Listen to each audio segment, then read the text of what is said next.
এবার 2025 সালের champion trophy শেষ করে শান্ত বাহিনীরা দেশে ফেরার সাথে সাথেই একদল ভক্ত সমর্থকরা ছুটে গেল তাদেরকে মারতে, আর যা কিনা সামাজিক যোগাযোগ মাধ্যমে একেবারে ভাইরাল।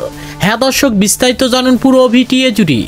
দেখা গিয়েছে এবার 2025 সালের চ্যাম্পিয়ন ট্রফি ম্যাচে ভারত এবং নিউজিল্যান্ডের বিপক্ষে একেবারে ওপেনিং ব্যর্থতার কারণে ম্যাচ হেরে একেবারে যেন ভক্ত সমর্থকদের হতাশ করেছেন শান্ত বাহিনীরা, আর সেটা যেন কিছুতে সহ্য করতে পারেনি বাংলাদেশের ক্রিকেট ভক্ত সমর্থকরা।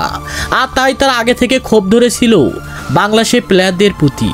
আর বাংলাদেশের প্লেয়াররা এয়ারবোর্টে পৌঁছার সাথে সাথে যেন একদল ভক্ত সমর্থকরা দৌড়ে গিয়ে শান্ত বাহিনীদের গাড়ি ভাঙচুর করে এমনকি তাদেরকে মারধর করলো তারা, আর যা কিনা একেবারে সামাজিক যোগাযোগ মাধ্যমে একেবারে ভাইরাল। তো দর্শক, এই বিষয়ে আপনার কি মতামত? ভক্ত সমর্থকরা কাজটা কি ঠিক করেছে নাকি ব্যাঠিক করেছে? সে বিষয়ে আপনাদের গুরুত্বপূর্ণ মতামত জানাবেন আমাদের ভিডিওর কমেন্ট বক্সে। ধন্যবাদ।